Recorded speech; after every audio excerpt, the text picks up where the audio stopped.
اعوذ باللہ من الشیطان الرجیم، بسم اللہ الرحمن الرحیم۔ السلام علیکم ورحمۃ اللہ وبرکاتہ۔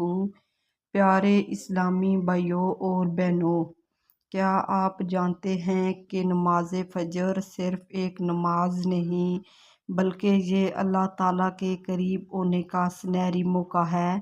جب ساری دنیا سو رہی ہوتی ہے تب رب العالمین اپنے بندوں کو بلا رہا ہوتا ہے کوئی جو مجھ سے مانگے میں عطا کروں، ہے کوئی جو مجھ سے مغفرت مانگے میں معاف کر دوں۔ فجر کی نماز روشنی ہے اور یہ روشنی قبر میں، حشر کے دن اور پل صراط پر کام آئے گی۔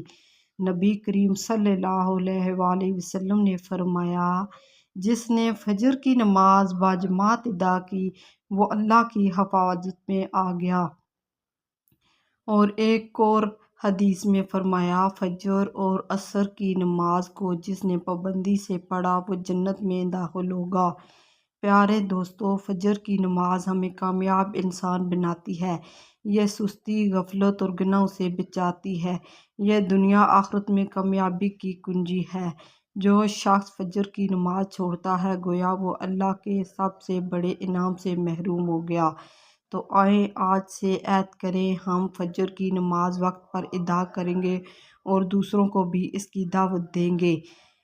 انشاءاللہ ہم پانچوں نمازیں وقت پر ادا کریں گے۔ اللہ پاک ہمیں پانچوں نمازیں وقت پر ادا کرنے کی توفیق عطا فرمائیں۔ جزاک اللہ خیرن۔ اللہ ہم سب کو فجر کی نماز کی پابندی کرنے والا بنا دے۔ آمین ثم آمین یا رب العالمین۔